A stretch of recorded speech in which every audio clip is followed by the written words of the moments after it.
Antes ter um escritório em casa era uma coisa... né? Um excesso, um luxo. Era mais uma biblioteca para quase uma obrigação. Né? Isso aí, sai da questão de falar, cara, vou ter um cômodo a mais, né, para... Agora não, agora, cara, tem que obrigatório, ter. É obrigatório. Eu vou fazer reunião do quarto, né? Na sala, cama, ou na sala com as crianças correndo atrás. Acredite no seu potencial. Bom dia, boa tarde, boa noite para você que está aí nos escutando nas diversas plataformas de streaming. Hoje estamos aqui com mais um podcast, mais um episódio do Nexus, que com certeza é um episódio um pouco diferente, né, do que a gente traz no canal da Sacre, sai um pouco do ramo dos investimentos, e a gente está aqui para escutar boas histórias, e com certeza hoje vai ser um dia de ótimas histórias, né? Um setor um pouco diferente do que a gente está acostumado a falar aqui, né? E claro, com a pauta do empreendedorismo, mas mais falar sobre pessoas, sobre experiências, sobre histórias, né? E na minha frente estou aqui junto com Hélio Ranieri, que é o CEO e sócio fundador da Sacre Investimentos, que eu creio que quem acompanha a gente também já conhece o grande Helião, e estamos aí com a honra de ter ao nosso lado aqui Fernando Farinazzo, né, que é o arquiteto e CEO da Farinazzo Arquitetura. Então, fica à vontade, suas considerações iniciais. Né? Vou agradecer, né? Eu acho que me apresentar, né? O Diego já apresentou. Fernando, obrigado, viu? Obrigado pela tua presença. Acho que esse espaço aqui é um espaço aberto, como a gente falou aqui, então vamos tentar arrancar as histórias aí, né? Acho que é um espaço para a gente conversar, trocar ideia, falar um pouco da vida dos nossos clientes, né? Enfim, a trajetória profissional e pessoal sua, né? Uhum. Então, pode se apresentar, fica à vontade, e aí a gente começa a puxar o bate-papo. Isso. Bem, então eu sou o Fernando Farinazzo, né? Até me perguntaram, me chama de Fernando ou de Farinazzo?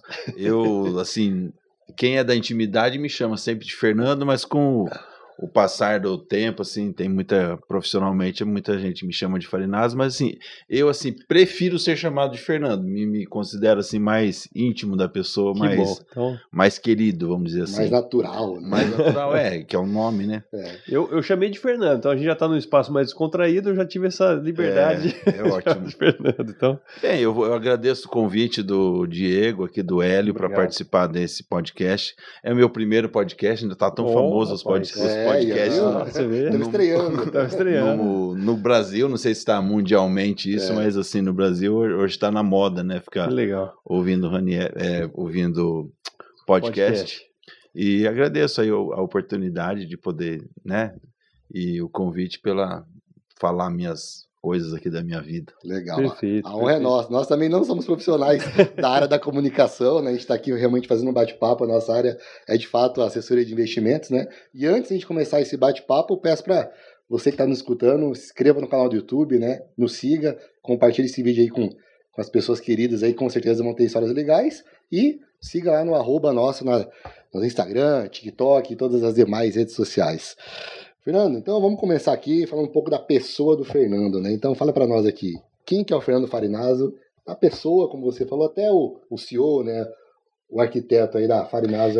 Eu acho assim, às vezes engraçado a gente chamar de CEO, né? Porque o arquiteto como profissional, ele é muito procurado como o profissional e não a empresa, né? No individual, né? No individual, na pessoa.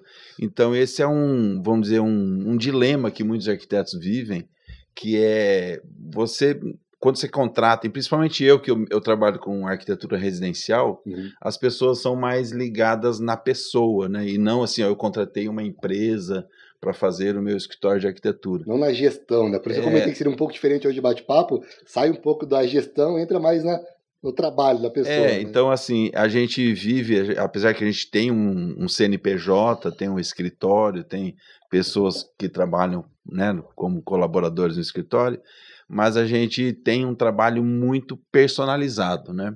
Mas assim, começando como quem que é o Fernando Farinazzo? Eu sou uma pessoa, eu nasci em Jandaia do Sul, né? Na minha família de Jandaia. Rapaz, minha família também, que legal. Minha avó, meus tios moram lá até hoje, parte de pai. Né? Família Ranieri, né? Então, Ranieri. Daqui a pouco o bloco vai ser encontro de família. Então, eu, assim, por que arquitetura, né? Assim, eu sou uma pessoa, desde criança, muito criança, eu desenhava, né? Sempre E minha mãe é de desenho, a família da minha mãe, minha irmã. Então, assim, em casa foi uma casa cheia de tinta, cheia de papel, lápis, e incentivo das pessoas, né? Ah, como você desenha bem e tal, desenhava história em quadrinho e tal. E isso me levou para fazer arquitetura.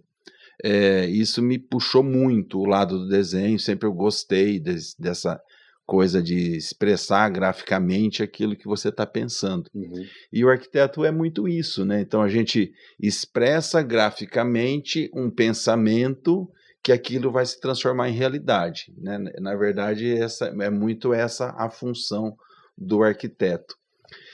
E então eu fui estudar, né? Estudei na Universidade Federal do Paraná, isso já faz muito tempo, né? Que tenho uma formação já antiga, já formei já 32 anos de formado.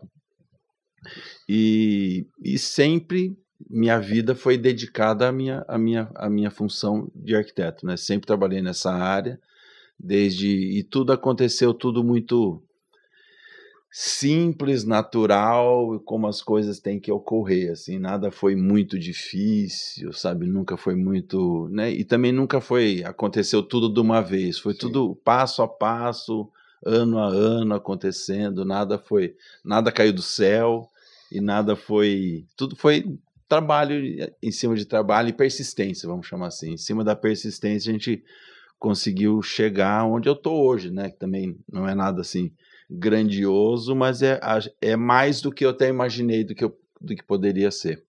Legal. Quanto tempo você está em Maringá, Fernando? Eu vim para Maringá. Você se formou em Curitiba e já veio para Maringá ou não? Eu fiquei 1 ano em Curitiba.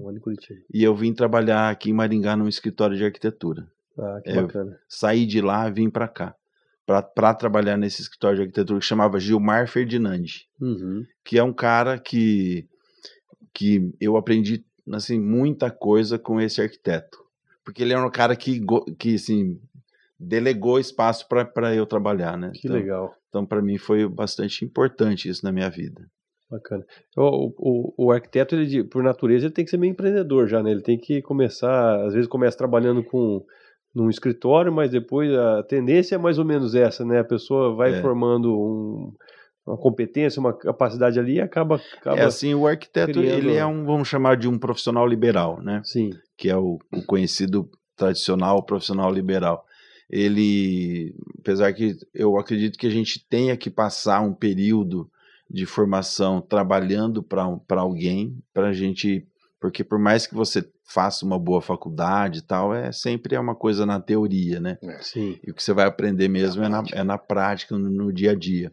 E isso eu trabalhei durante 7 anos. 7 anos.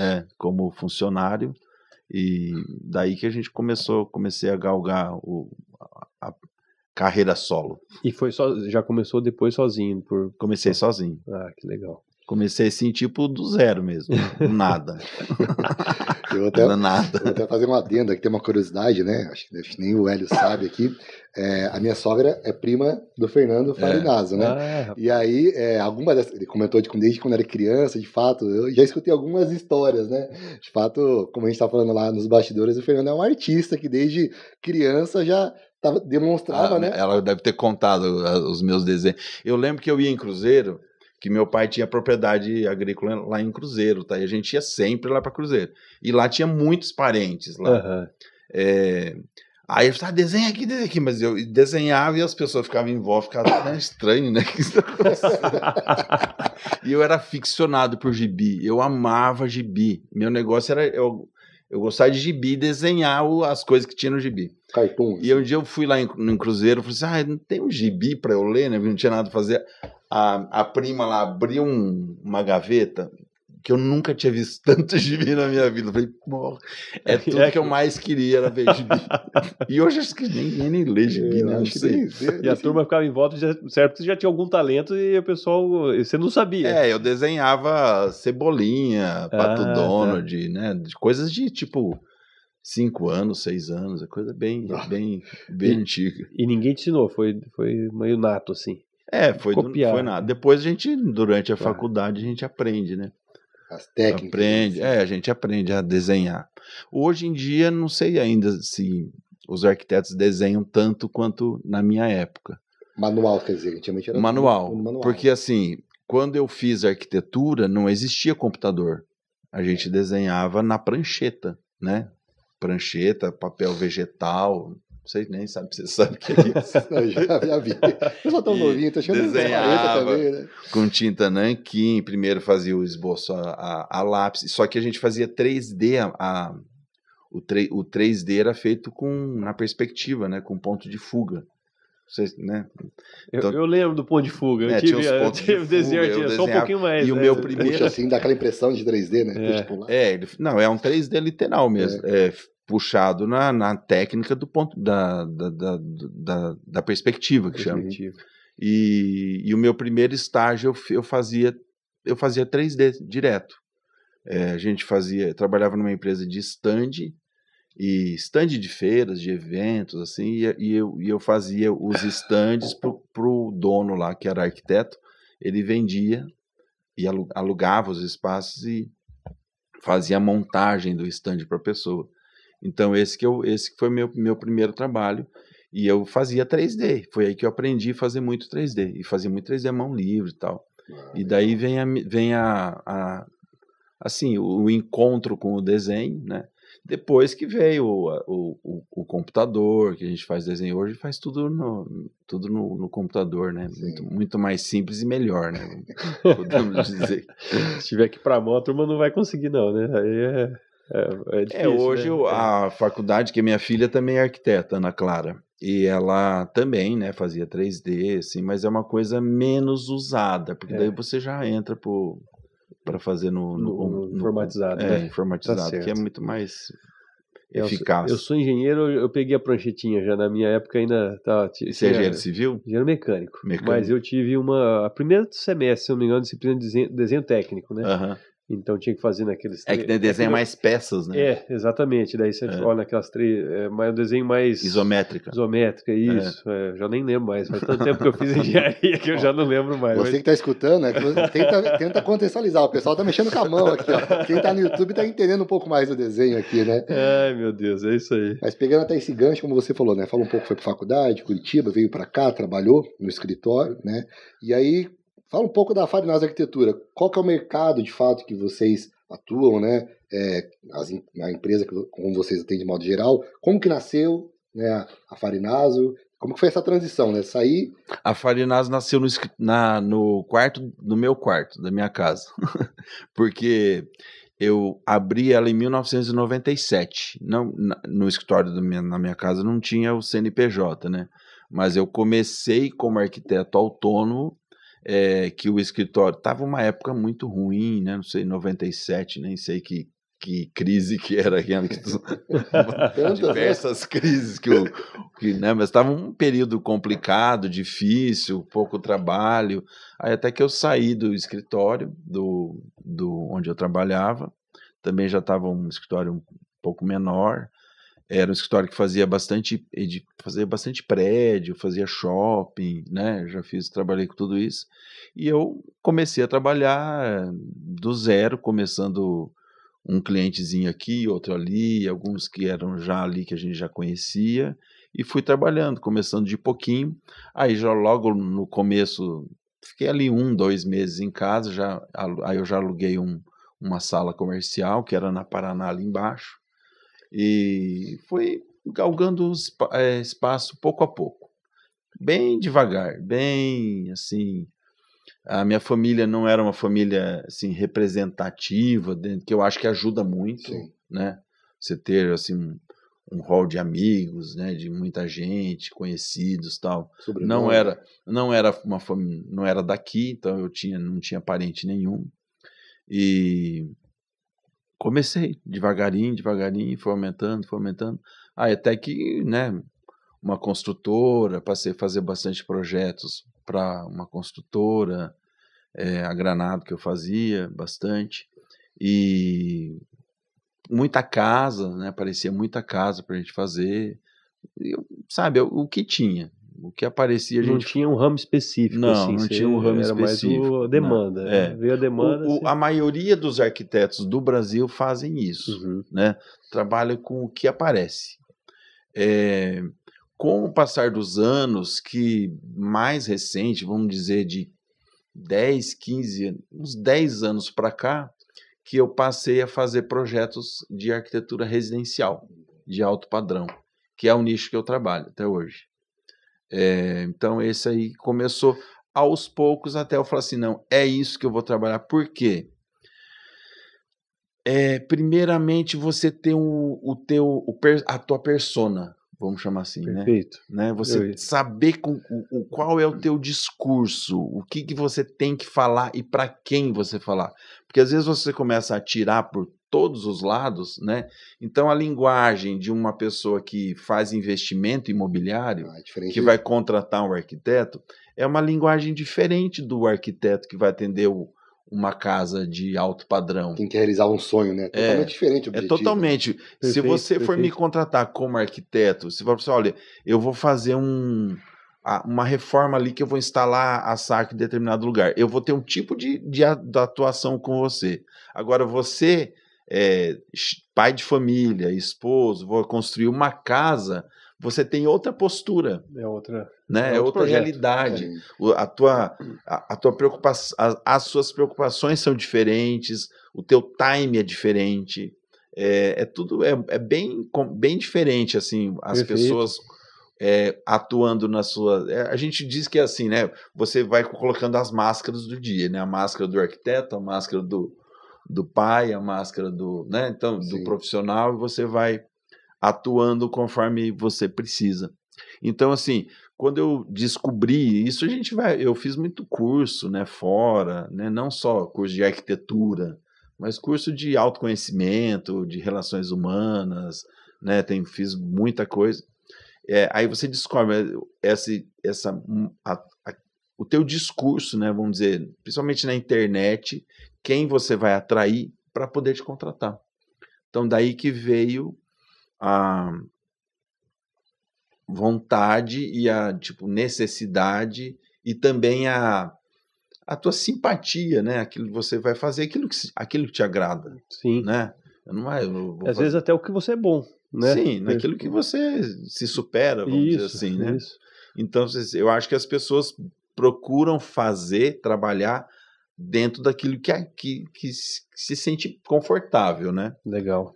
Aí isso que hoje eu tenho um escritório de arquitetura que trabalha com arquitetura residencial de alto padrão, basicamente. E atuam não só aqui em Maringá e região, né? Pelo que eu acompanho você há um tempo em diversos estados, em São Paulo, vocês estão lá. Graças a Deus a gente trabalha muito além. Graças a Deus eu digo não por estar fora de Maringá, mas assim sempre tem alguém de lá, se o mercado está mais restritivo, né? Então, é uma diversificação de carteira, né? Tem um cara ali te contratando para fazer um projeto. E essa atuação que vocês fazem fora, vamos pegar aqui, interior de São Paulo, enfim, qualquer lugar, isso veio muito agora, recentemente, pela questão da tecnologia, Instagram, redes sociais ou não? Já era normal, já era indicação? Não, ela veio do Instagram, praticamente de redes sociais. Que poder, né? Olha só, promoção, né? Impressionante. É bem impressionante. Até para mim também foi bastante impressionante. Só que assim, você tem que perceber, né? Tipo, as oportunidades da vida aparecem. Sim. Né? Então você vai correr, montar em cima do carro e ir, né? Porque você tem que perceber quantas outras oportunidades eu posso ter perdido, né? De ter feito. Sim. Mas assim, são as escolhas da vida da gente, né? A vida é feita de escolhas. E quando você começou a se posicionar mais na internet, assim, já usar Instagram, mais Instagram que você faz? Mais Instagram. Porque o Instagram é algo rápido. E ele casa com um nicho de arquitetura. Isso, assim, né? casa muito. Imagens, vídeos curtos. Se você olhar, né, você folhear ali um Instagram, é difícil ver um advogado. Olha, eu tô vendo a SAC, que legal. A SAC, você não dá esse tipo de apoio, né? Sim. Porque é uma coisa que você precisa muito mais informações, né, sobre o mercado financeiro, né? Talvez é mais no YouTube, talvez uma coisa mais longa, né? Mas, por exemplo, arquitetura, decoração, moda, né, são coisas mais mais palatáveis, vamos dizer assim, para o mercado consumidor, né? Então você olha ali, a pessoa olha um projeto seu, fala, que legal, gostei e tal. E acabam a própria imagem que você bota ali já é o produto seu, né? Então você já está vendendo exatamente o produto. Bacana. E quanto tempo faz que você começou? Bom, eu comecei tem uns 7, 8 anos. Já antes da pandemia, já estava tecnológico. Bem antes da pandemia, bem antes. A pandemia deu uma intensificada. Com a pandemia houve uma intensificação. E o Instagram, antigamente, ele era muito, né? Por exemplo, hoje, mesmo que você me siga e eu fizer uma postagem, você não vai ver necessariamente. Necessariamente não. Né? A não ser que você curta e comenta e faz sempre. Aí pelo algoritmo eu vou ter sempre aparecendo para você. Mas antigamente aparecia. Entendeu? Antigamente a concorrência era menor. Vamos dizer que o catálogo era bem menor, né? Hoje o catálogo está bem maior. Tá. Então aparece para bem menos gente.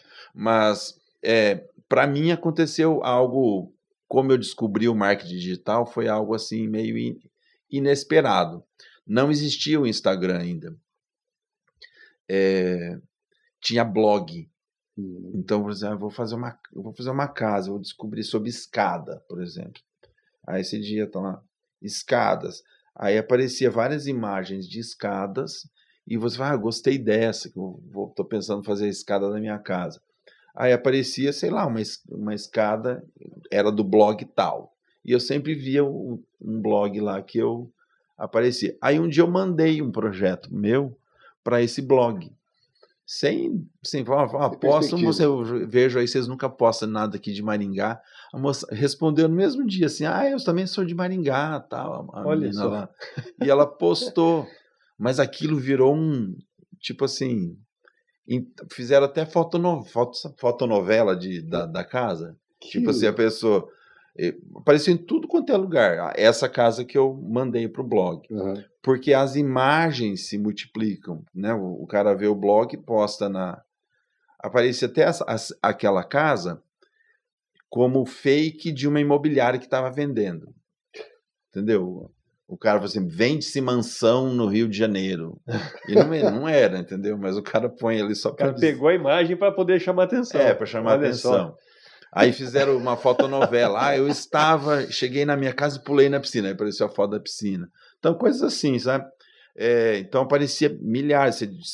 Pela busca de imagem, aparecia assim, um monte daquela fachada. São 2 imagens que meio que viralizou. Aí que eu descobri o poder do marketing digital. Nessa época. Mas isso foi tipo 2012, por aí. Embrionário o negócio, né? E nessa época, 2012, você já estava, que você falou, faz mais ou menos 10 anos. Então, imagino que deve ser mais ou menos, casou você nichar mais ou menos o seu Não, mercado. foi antes, não. 2012, acho que foi quando eu comecei o Instagram. Isso foi um pouco antes ainda. Então, 2012 você já estava nesse nicho, já casa de alto padrão, ou não? Não, foi mais recente, faz uns 8 anos que eu falei. Então, primeiro foi marketing digital, depois você acabou nichando. Daí eu percebi a existência do marketing digital. Entendi. Né? Aí depois começou o Instagram, né? O Instagram começou por volta de 2012, eu acredito, não tenho os dados corretos assim, mas que começaram as pessoas a utilizar. E eu comecei a me dedicar bastante ao Instagram, pessoalmente mesmo. Eu não tinha... Você não sabe, nem tinha pessoas que faziam isso. Hoje tem muita gente, né? Aí que eu comecei devagarinho, e aparecia assim. Então, a partir desse que eu comecei a fazer projetos pelo Brasil todo. Todo mesmo, assim. Acre, Rondônia, Nordeste, Rio Grande do Sul, Estado de São Paulo, capital de São Paulo, Rio de Janeiro, Espírito Santo, bastante lugar. E até eu ficava impressionado. Isso sem deslocar ou você chegava a se deslocar? Não, era online mesmo. Online mesmo. Até uma curiosidade, pegando exatamente essa pergunta, por exemplo, com a pandemia a gente meio que se acostumou. Por exemplo, na nossa profissão, a gente já atendia também clientes, clientes do Brasil inteiro, então já era comum para a gente fazer reuniões online. É claro que quando era na região era muito comum presencial. E a pandemia acelerou, né? Então, muitas vezes, uma reunião pontual, você nem precisa estar presencial com o cliente, ou no nosso escritório, ou na empresa do cliente, e isso acelerou.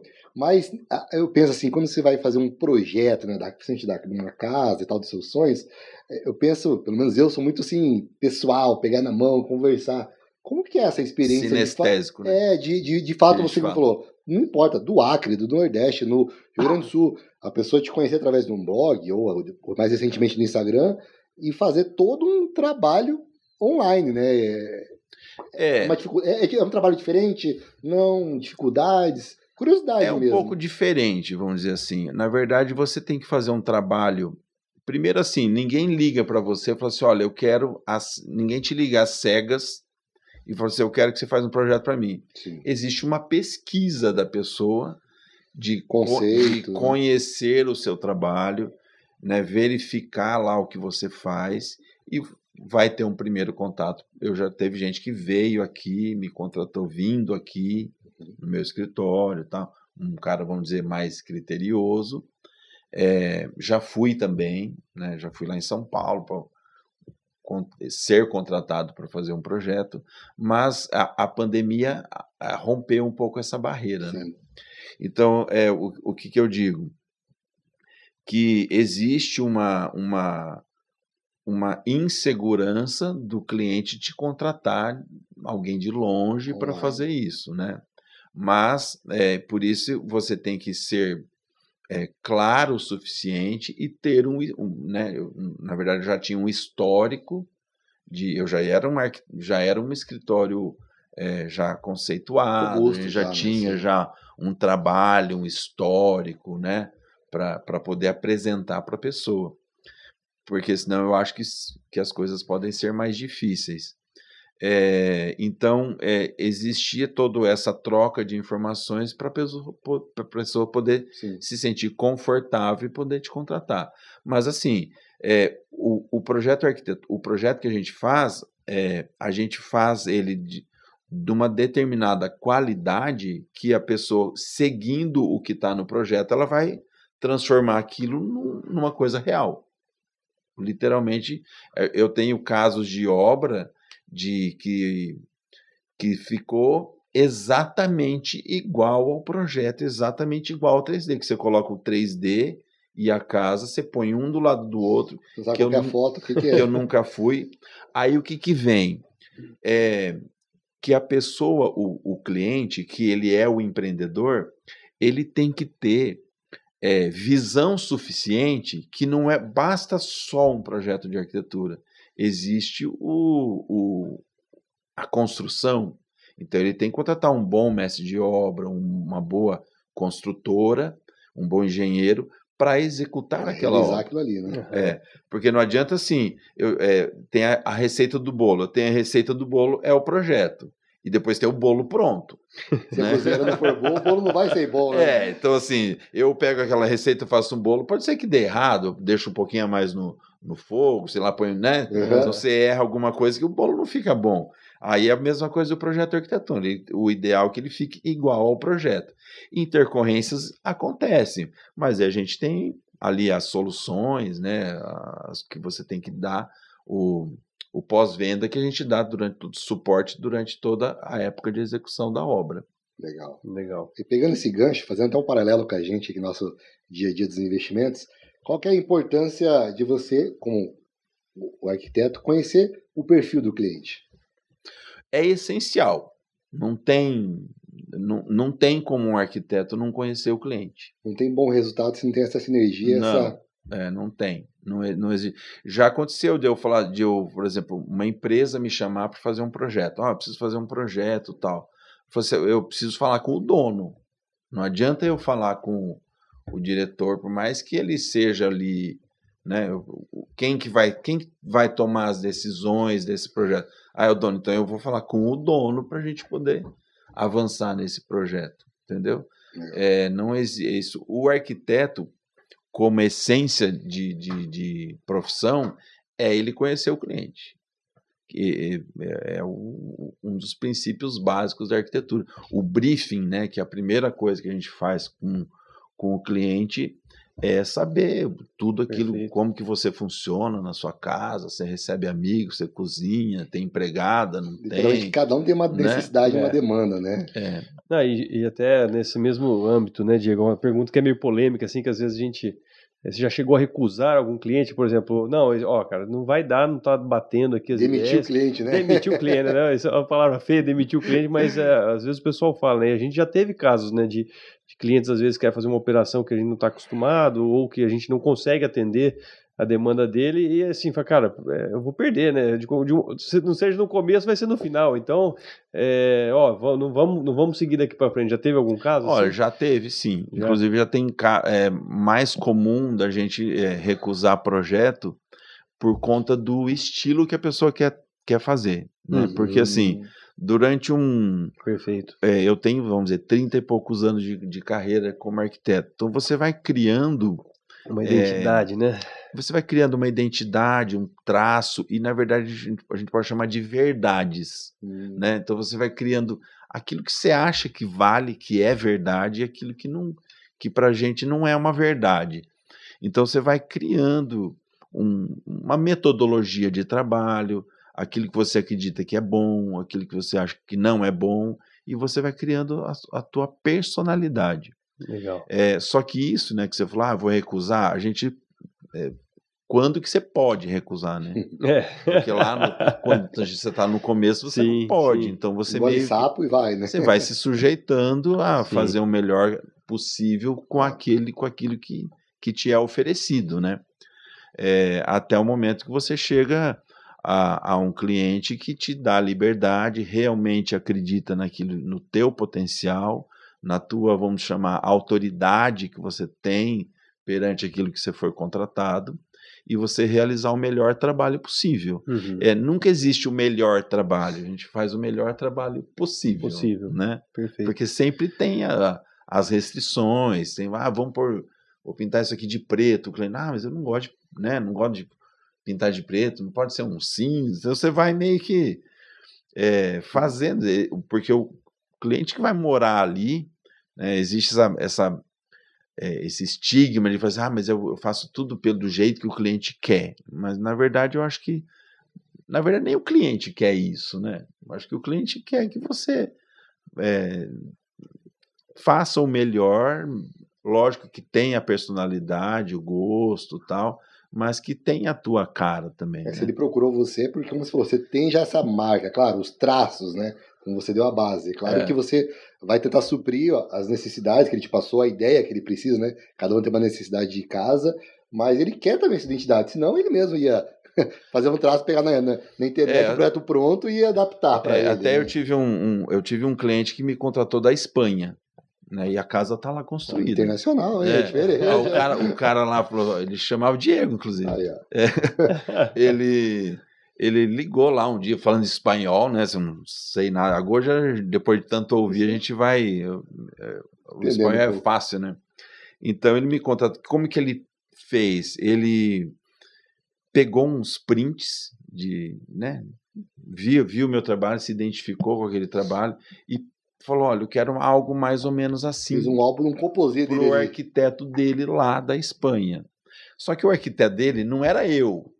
Entendeu? Esse que é o negócio. Como é que vai... Né? Tipo assim, ele projeta diferente. É difícil você pegar e falar, faz igual isso. Você não vai fazer. Só se for algo um pouco similar, daí você consegue meio que, né, deixar algo um pouco parecido. Aí ele falou, não deu certo. Até ele mandou o projetinho que ele tinha feito, não tem nada disso. Aí ele falou, eu vou contratar o Fernando. Aí me contratou, fiz um projeto. O arquiteto lá fez as adequações para legislação, alguma coisa que tinha lá, pé direito, era bem restritivo lá, as coisas lá deles.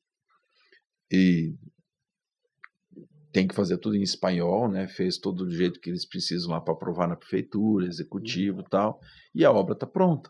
Eu tenho que perguntar isso, porque adequação é comum, né? Acho que se fizer um projeto aqui para Maringá, para Cianorte, dependendo, já tem que se adequar, né? Às vezes a prefeitura já sempre tem algumas coisinhas para fazer. Imagina num outro país, né? Na Espanha, outra cultura. E a técnica construtiva é totalmente diferente. Então... completamente diferente da nossa.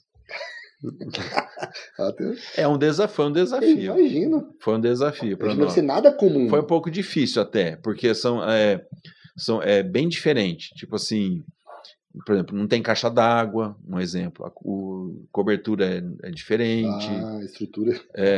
O processo construtivo é diferente. Você não pode ter limite de abertura de janela, porque é muito frio, então a prefeitura restringe, tem que ter mais alvenaria para não perder muita caloria. E a parede é dupla, então são bastante coisas que a gente tem que... Então, é um grande aprendizado, mas é muito legal. Bacana. Falando em aprendizado, deixa eu fazer uma pergunta que está na nossa pauta que eu acho bem interessante. Essa trajetória que você tem aí como empreendedor, né, empresário, arquiteto, qual foi aí a sua maior dor como empresário, né, e como é que você superou? Você deve ter tido várias, né? Sempre tem os arranca-rabos aí durante a vida. Eu acho que todas as dores que eu passei, assim, como empresário, foi mais, assim, que é do dia a dia. Tipo assim, um problema com o cliente, um problema com uma obra, nada, assim, muito trágico, tipo, ou uma crise muito prolongada, que eu não tive dinheiro, né, para sustentar, tipo, demitir todo mundo. Isso nunca aconteceu, assim. Sempre foi algo um pouco linear, vamos chamar assim, né? Mas, assim, eu sou um cara que eu costumo enfrentar a dor e resolver, né? Então, por exemplo, sei lá, um exemplo bem... Eu tinha dificuldade com cor. Eu tenho dificuldade até hoje, minhas coisas são muito monocromáticas, né? E aqui agora tá usando muito monocromática. Né? Se você andar aqui pro teu escritório, é bem né? Sim. São coisas assim bem, não tem muita colorido lá. A não ser que vocês jogaram um pouquinho de cor lá na sala de descompressão lá que eu reparei. Né? Isso. Então, eu tinha dificuldade com cor. Eu falei, vou aprender a pintar. Sabe, vou fazer pinta, fui atrás de fazer quadro, que eu gosto já, né, para eu ver, e você acaba conhecendo mais como é que faz uma cor, se você olhar, às vezes você olha um cinza, isso aqui tem um pouco de verde para fazer o cinza, né, então você vai aprendendo as nuances entre cores, e a você perder esse bloqueio com cor, né, daí eu fui fazer argila, para você poder trabalhar. Então, eu gosto dessas coisas, né? Mas assim, e também cursos de liderança, cursos de venda. Lida com pessoas, né? Toda hora você está lidando, não só internamente. Uma grande dificuldade que eu tinha é vender projeto. Tipo, sabe? Vender é algo difícil, né? É algo tipo assim... Que ninguém ensina na faculdade de arquitetura, de engenharia a vender, né? Você vai lá e aprende a técnica, né? Aquela coisa... Aí você chega com um baita de um valor para entregar, mas não sabe vender, né?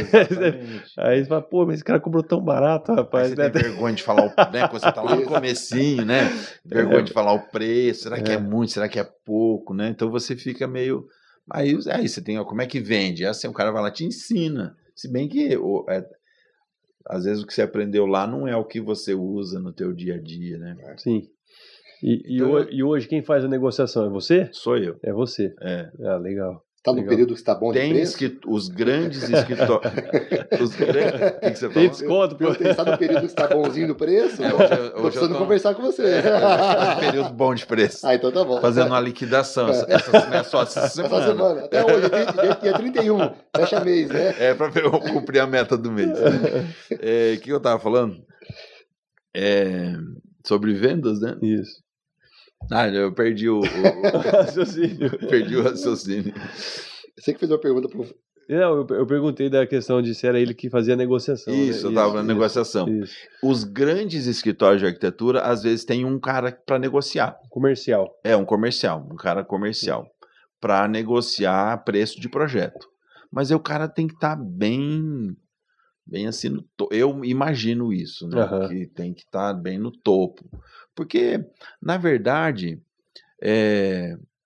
quando você está vendendo o teu produto, assim como vocês, você está falando do seu produto. Nada melhor que você também. Eu acho que é complicado, porque você vai falar do teu produto. E a pessoa, quando vai procurar o Farinazzi Arquitetura, ela às vezes imagina que vai falar com, sei lá, um estagiário ou um comercial, de repente fala, senta ali na mesa do Fernando. Pô, o cara já se sente muito mais à vontade, mais confiante, né? Eu acredito que sim, porque assim, a gente imagina que preço é uma mera é um mero detalhe, vamos chamar assim, né?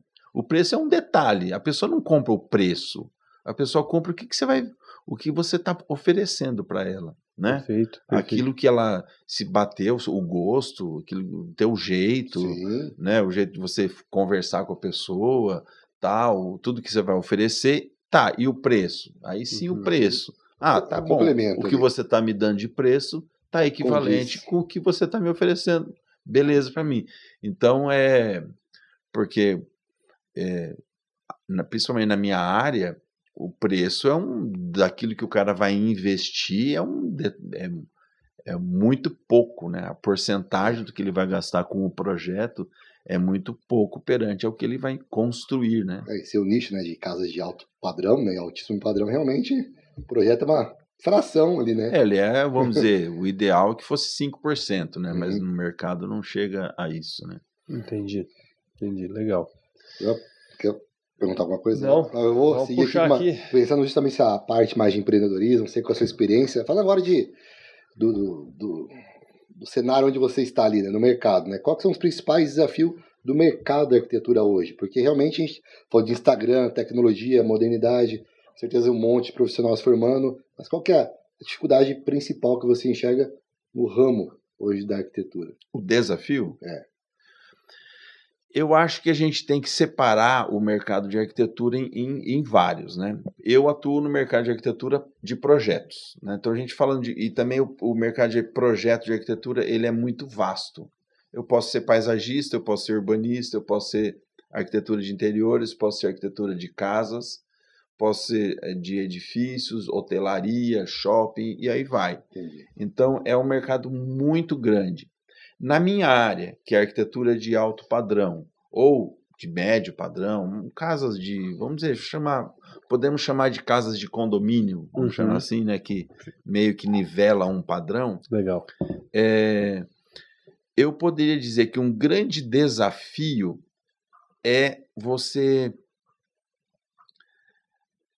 saber que o teu cliente sabe muito. Hoje o nosso cliente sabe muito. Então você tem que estar. A pessoa tem muito acesso à informação. Esse é uma coisa que mudou muito o mercado, o perfil do cliente de uma maneira muito rápida. Acho que até vocês. Perfeito. Você está falando, eu estou pensando aqui, é exatamente isso, né? Porque hoje o cliente, eu já tive cliente que chegou com 3D pronto da casa dele. Não pronto, mas vamos dizer assim. Ele falou, eu estou imaginando, e ele foi lá no programinha lá que ele achou e fez mais ou menos assim. Então você vê a capacidade que o cliente tem hoje de querer as coisas, né? E também é essa coisa de ter muito, né? De você ter muito, ter a capacidade de ter muito e com rapidez. Então isso mudou muito o perfil do cliente. Então, e aí ele vai, sei lá, para Disneylândia, daí o cara quer um Mickey na piscina. Aí ele vai para Paris, ele quer sei lá, entendeu? Então a pessoa viaja e vê novidades. Então você apresenta um projeto, aí ele vai lá, busca informações, eu queria algo mais assim. Então eu acho que isso é um desafio para o arquiteto hoje, a lidar com esse tipo de informações que muitas vezes são vazias, né? Que são coisas que não têm peso para aquela hora, não teria necessidade, porque o material que você, por exemplo, a tua proposta de projeto, ela está correta, não é que está uma coisa errada, mas pode ser feito de outra maneira, mas não que esteja errado e aquela outra maneira esteja correta. Então, só que aí vem as informações que podem ser vazias e sem necessidade, né? Ou por um gosto dele naquela semana, na outra semana já tem outro gosto. Essa é uma coisa que está dificultando o trabalho do arquiteto. Esse é um trabalho, você falou assim, eu fiquei pensando aqui, falei, rapaz, a gente chega aqui, né, Diegão, estudando tudo e tem tanta influência aí, né, cara? Cada hora é porque daí um fala uma coisa, outro fala outra, e aí, quem tá certo, quem tá errado, os né? Influencers de investimentos, Entendi. Né? Então você fica meio assim, poxa, e não necessariamente um tá errado e o outro tá certo, né? Economia a gente não tem certeza. Vamos trabalhar no mercado imobiliário, que agora que isso é bom. Aí você falou isso na semana passada que não era. Né? Então, assim, acaba que você não tem a certeza. E, de fato, não tem certo e errado, né? É muito o que a gente espera que vai acontecer, né? Então, tem essa dificuldade aqui também, né? Da gente ter que lidar, às vezes, com o cliente que já vem com uma informação, você fala, pera lá, mas quem te falou isso aí? Né? Só para não que eu quero contrariar o cara, mas para eu entender qual o fundamento, né? Até ver qual que é a lógica dele trazer essa informação para o cliente, né? Então eu imagino que deve ser similar aí, parecido com o que a gente vive aqui também, né, Diego? Informação demais muita informação, é complexo, cara. Né? Imagino, tô tentando imaginar como é que no seu dia a dia. Se você pega um caso desse, como você falou, você já tem uma assinatura, um traço, claro, você trocou ideia com o cliente, aí ele fez uma viagem, foi visitar um parente, se cada hora ele quiser trazer uma foto, vai virar sei lá, uma salada de fruta. Salada ali, parece um monte de trapo junto ali, tudo, um remendo, e é o que você não quer, muito pelo contrário, né? Deve ser muito difícil às vezes, talvez, essa questão você falou de relação interpessoal, como falar isso pro cliente às vezes, né? Ou não que você não está disposto a de fato vir com ideias e mudar o projeto, mas cara, calma, para um pouco aí, vamos voltar para trás. Lembra que a gente começou com essa ideia. Você tem que ativar o modo sincerão, né? Então, e tem pessoas que às vezes não absorvem isso, por isso que a gente está falando de dificuldade. Isso é um baita desafio para você às vezes chegar, e às vezes você tem que ser um pouco mais, não sei se enérgico, mas um pouco mais sincerão, né? Eu, de uma maneira geral, a gente tem uma clientela assim que, né, meus clientes ouvem bastante, a maioria são gente muito legal, a gente lida muito bem com isso, assim. É o meu dia, do meu pessoal, o nosso dia a dia é esse. O dia a dia de um arquiteto é você fazer um desenho, mostrar para o cliente, alterar, mostrar de novo, alterar, mostrar de novo, alterar, até chegar no... Ele é um ciclo de criação, assim. Um ciclo não, é uma linha de criação são fases que vai do começo, meio e fim. Todo projeto é assim. Nada é assim. Você faz um projeto para mim, eu te dou um projeto. Que legal, gostei, vou comer. Não é assim. É como se fosse uma gestação. É uma gestação que ele vai... E por isso a gente faz aos poucos também. Né? Você vai... ganhando forma. Vai ganhando forma, exatamente isso. Você vai melhorando, discute, faz reunião, porque o feedback do cliente é importante. Uhum. Quando o cliente fala assim, que legal, gostei. Peraí, você não olhou direito. Então vamos lá olhar, porque senão ele vai falar que para mudar lá na frente. Aí já não dá vamos fazer uma reunião, vamos ver aqui é esse material. Eu não tinha percebido isso. Então você tem que fazer isso, criar forma, até ele virar um projeto que vai ser executado. Fazer uma pergunta aqui, uma curiosidade, não sei nem se você tem isso na cabeça. Você falou de mudança, né? Claro que eu sei que depende de tamanho de projeto e tal, mas chuta aí uma média. Quantas alterações de projetos tem uma casa hoje de alto padrão que você faz? 5, 10? Então, depende em que nível em que fase do projeto que a gente está, né? A gente começa fazendo um estudo mais em planta baixa e volumetria. Então, tem cliente que na terceira já está ok. Entendi. Certo? Tem cliente que vai 10, 12.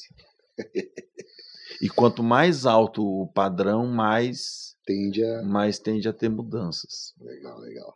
E vai muito do tipo do cliente mesmo. Personalidade também, né? E às vezes muita informação também deixa mais indeciso ainda, né? Mas vamos dizer que a gente faz um projeto, né? Vamos chamar uma planta. Aí altera bastante. Aí você faz a segunda, aí tem algumas coisas para alterar e a terceira já é mais né? Entendeu? Entendi. Por isso que eu falo que as coisas vão criando formas. Legal, bacana. Uma pergunta aqui também, e bem em linha aqui, usando a sua experiência, de forma geral, qual que é o seu conselho para quem está chegando nesse mercado ou para quem pretende entrar aí no ramo de arquitetura? Talvez aquela pessoa está pensando em fazer a faculdade ou quem acabou de se formar. Qual que é o seu conselho? Você até comentou depois, você pode estender, falar um pouco. Tem sua filha que trabalha contigo, né? Fala um pouco da família, Fernando é casado, mas dá uma dica. Eu sei que é difícil, né? Conselho, né? Mas você, quem está se formando, primeiro, eu acho que a faculdade lança profissionais no mercado com pouca experiência, né? Então ele tem que buscar experiência com um outro profissional mais experiente dele para ele passar um período, da vida dele, aí cada um vai pontuar o que é, né? Para ele poder adquirir experiência, para ele poder sair de um perfil de arquiteto trainee para um arquiteto pleno, né? Porque o arquiteto pleno que, né, com mais anos de vida, isso assim, a gente nunca aprende. Eu estou já com mais de 55 anos. E constante aprendizado, né? então ainda a gente está aprendendo, e também as coisas mudam, né? Então cada ano você vê coisas novas, você vai se modificando, as tendências de mercado também vão atuando, e você tem que estar ser flexível para que as coisas aconteçam. Mas assim, a principal coisa que eu acho é a pessoa ter um período inicial trabalhando para poder aprender a como fazer um projeto. Legal. Esse é o grande, vamos dizer, uma grande dica. E também, assim, ser comunicativo, saber vender, saber ter relações interpessoais, e essas coisas a gente tem que buscar atrás. E se você não é bom em tal coisa, vai lá e faz uma coisa, um curso, sei lá, alguma coisa para ir aprendendo. Porque o arquiteto, eu acredito que seja uma das profissões mais interdisciplinares que tem, assim, com várias disciplinas acontecendo ao mesmo tempo num projeto. Você tem que saber um pouco de estrutura, você tem que saber um pouco de elétrica, um pouco de hidráulica, um pouco de engenharia, um pouco de paisagismo, um pouco de arquitetura, de design de interiores. Você tem que ter, além de você ter relações com o teu cliente, relações com colegas, com fornecedores. Então é uma profissão bem complexa, assim, é uma mais do que a gente imagina. Como é que é trabalhar com a sua filha? É muito bom, é muito bom. Ela é uma menina de grande talento, uma menina bastante talentosa. Também desenha, né? Ela tem os traços de desenho também, a gente trabalha atualmente meio que, não vamos dizer separado, junto, mas eu dou bastante liberdade para ela fazer o trabalho dela, que é o trabalho de arquitetura de interiores. Né? Complemento, né? Eu fico com a parte da criação da arquitetura e ela fica com a arquitetura de interiores, que dá liberdade para cada um fazer as suas coisas boas ou coisas ruins. E eu deixo bastante livre. Se aí existir uma divergência, eu falo, eu acho isso e ela acha isso, eu falo, tá bom, o projeto é seu, faz do seu jeito. Tá certo. Aí depois, se o cliente falar que não, que o nosso chefe é o cliente. Tá pagando a conta, né? Nosso chefe é o cliente. Quantas pessoas fazem parte hoje do quadro lá da Farinasa? Olha, eu tenho 2 arquitetos plenos, que a gente chama, mais a Ana, que faz interiores. A Ana tem mais uma arquiteta que trabalha com ela. Nós somos perdi as contas. No total, acho que dá 11 pessoas. É bastante gente. Né? É bastante criação, né? Bastante. E é todo dia, hein? E a gente está sempre fazendo, não acaba nunca. Que bom, né, velho? Que bom, isso é ótimo. O problema, imagina você com colaborador, história daquela estrutura, de repente, não tá entrando projeto, tô aqui parado. Isso daí não... E o que você falou da liderança também, né? Você falou que fez curso de liderança, né? Que tem uma equipe, né? Você tem que ter a habilidade interpessoal ali, né? De falar com gente, conversar, realmente é completo, né? O negócio aqui não... Muito bom. Bom. Chegando na nossa fase final aqui. Como que é? Ping-pong? É o ping-pong. A gente brinca que é o momento Maria Gabi Gabriela, lembra daquele programa, né? Então agora. A gente tá eu não sou muito bom de ping-pong, eu sempre fui. Na hora que eu perdi a bolinha. Esse daqui vai ser mais fácil. Aqui você tem habilidade. Então, Fernanda, a ideia desse final aqui, o quadro, pra gente chegar no encerramento, é fazer. Basicamente uma pergunta aqui, você tentar ser objetivo e de bate-pronto. Eu sei que às vezes não é fácil, tá? Então, eu vou começar aqui, nosso ping-pong, tá? Antes do nosso encerramento. Vamos lá. Eu acho que até... Você até anotou aí, vai que você... Vamos ver. Beleza, então, Fernando, um sonho. Eu até pensei, eu não sou um cara muito sonhador, assim, nunca fui, meu sonho. Eu já realizei muito sonho na minha vida. Legal. Hoje, o meu sonho... assim, o que eu quero assim para minha vida é eu ter uma velhice tranquila, com qualidade de vida. Não que eu esteja velho. Vai demorar ainda. Mas assim, eu penso muito nisso, assim, de você ter né? Você conhece, a gente tem um recurso financeiro para eu ter uma estabilidade, não depender dos outros, ter uma qualidade de vida boa. Essa é uma coisa que eu desfrutar, né? Quero desfrutar bem. E poder viajar. E com certeza a assessoria. Poder fazer um ano sabático. Agora é a hora. Quicou a bola, Diego. Não, e ainda mais com a assessoria da Sacra Investimentos, né? Agora sim. E olha, daqui o assessor que vos fala, a gente vai te auxiliar com certeza a editar. Levando isso na brincadeira, mas é o nosso trabalho, né? De tentar, claro, auxiliar o cliente da melhor maneira possível e estar junto nesse projeto de curto, médio e de longo prazo. Né? Esse é longo ainda, vai demorar bastante. Tá? Um desafio. Um desafio, eu quero ter um escritório redondo, sabe assim, um escritório que nem fábrica de macarrão, você põe farinha, ovo o processo e sai, ter uma coisa, um processo sem ter que pagar incêndio, sem ter que resolver coisas de última hora, que as coisas fluam com a maior naturalidade possível. Esse é um grande desafio. Desafio para a maioria das empresas. Esse é um belo desafio. Eu ia falar para todas, mas eu não conheço todas, mas essa eu conheço.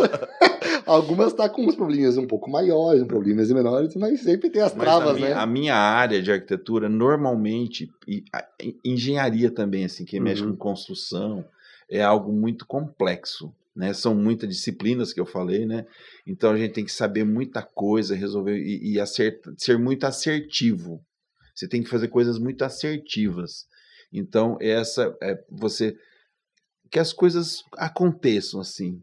Cada um saiba o que tem que fazer para entregar algo. E às vezes o prazo é um meio inimigo, né? Tem problemas de prazo, a expectativa do cliente, aquela ansiedade, né?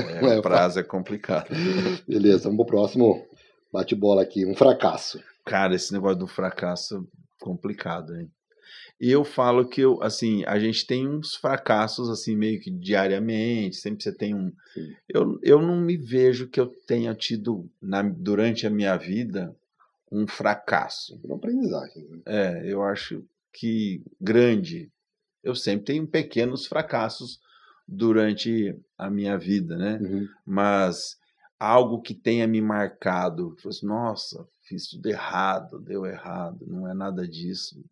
Eu não sei pontuar um. Foi só aquelas pedrinhas que vieram para você. As coisas que faz você percorrer a tua vida e os degraus, né? Legal. Da vida. Que precisa, né? Senão a gente não sobe. Então vamos lá, uma vitória. Uma vitória. Olha, o que eu penso que para mim foi uma vitória é eu ser procurado pelo que eu faço. Sim. Que era o reconhecimento, né? Era uma coisa que eu queria, assim, como quando eu comecei, era ser procurado, não porque eu faço do jeito que você quer, mas você me procurar pelo jeito que eu faço. Isso é uma vitória para mim. Literalmente uma assinatura, né? Que é o que você tem. Muito forte hoje. A gente ainda vai, a gente está sempre todo dia renovando, né? Mas é uma coisa que isso é muito bom. Profissionalmente é muito bom. Legal, muito bom. Sucesso, né? Empreender é? Empreender, para mim, é você enxergar o futuro, né? Que eu acho que hoje isso é uma grande importância. Lógico que você fazer uma empresa, você né, ter toda aquela coisa que a gente sabe, mas assim, o empreendedor hoje, ele tem que enxergar o futuro mais antecipadamente possível e saber que aquilo vai acontecer e se preparar para que quando aquilo vir, você já está superado naquele quesito. Está tudo muito rápido, muito dinâmico, né? Então, por exemplo, hoje agora nós estamos vendo a questão de inteligência artificial, né? Que estão pegando, tira a foto desse ambiente aqui e o cara projeta para você. Eu quero uma sala de reunião. Eu quero uma sala de reunião com 10 cadeiras e uma televisão aqui. O cara projeta. Eles fazem um 3D dessa sala. Né? Tem uma janela aqui, o cara faz. Então, assim, mas não é, isso nunca vai acontecer, isso é mentira, não vai existir isso, porque o arquiteto tem a criatividade. Tá, então se prepara. Se fica parado. Se prepara. Ou então vamos nós fazer, né? Então você tem que se preparar para aquilo que você está vendo acontecer e falar, ó, porra, isso, né? Pode. Que nem, por exemplo, quando veio a pandemia, a gente não imaginava que ia acontecer tudo o que aconteceu, sim. Né? Então teve pessoas que perderam tudo. Os arquitetos, por exemplo, principalmente na minha área, foi o período que eu mais tive projeto na minha vida. Durante a fase da pandemia, que as pessoas resolveram mudar do apartamento e ir para uma casa. Então, são coisas que você tem que estar preparado para, quando acontecer, você poder enfrentar aquilo. Acho que pegando esse gancho, eu creio que até antes da pandemia, o tal do falando em cômodos, né? Falando da minha maneira aqui leiga, a parte de escritório, eu acho que era poucas casas que tinha esse foco. Eu acho que hoje é quase que um cômodo meio que como uma cozinha, como uma copa, como uma quarto. É quase que obrigatório, porque independente, até um médico, independente da profissão, a grande maioria, ou ele trabalha dali, ou ele consegue fazer algum atendimento, ou um tempo para fazer o projeto, ou uma revisão no final de semana. O office os médicos fazem home office, atenderam muito na pandemia fazendo home office. Perfeito. Psicólogo, psiquiatra, né? Adequação, né? Advogado também, né? Antes ter um escritório em casa era uma coisa... um excesso, um luxo. Era mais uma biblioteca para quase uma obrigação. Né? Isso aí, sai da questão de falar, cara, vou ter um cômodo a mais, né, para... Agora não, agora, cara, tem que ter. Obrigatório. É obrigatório. Eu vou fazer reunião do quarto, né? Na sala. Cama, ou na sala com as crianças correndo atrás. É complexo. Ele tem que fazer caber naquele metro quadrado, ele tem que diminuir os outros cômodos ali, diminuir o espaço, diminuir a minha suíte. Ia ter uma banheira, uma jacuzzi, não vai caber mais, porque eu vou precisar daqueles 10 metros ali pro escritório, né? Exatamente. O desafio. Fernando, o que você gostaria de ter ouvido 10 anos atrás? Olha, eu acho que 10 anos atrás é pouco, né? Eu tenho os 10 anos, é um bate-bola, é resposta rápida, né? Não, mas fica à vontade. Não, mas pode falar, pode falar. Não tem essa rigidez, não, Fernando? Eu até anotei assim, eu acho que de 20 anos atrás, eu falo assim, acredite no seu potencial. Esse eu acho que é o grande que eu poderia ter ouvido mais antes do que eu ouvi. Se joga mesmo, né? Vai. Acredita em você, porque as pessoas não acreditam no próprio potencial, né? Então acho que é uma coisa que cada um deve acreditar no seu potencial. Legal, muito bom, muito bom. Pessoal, chegamos aqui ao final, então, desse bate-papo, desse podcast com o Fernando Farinazzo, muito bacana, muito aprendizado aqui. Hélio, faça suas considerações finais. Mas passa rápido, né? Não, impressionante, cara, passa muito rápido. Quase uma hora já? Parece que começou a passou uma hora já. Mas é muito rápido. Fernando, obrigado, viu? Eu que agradeço.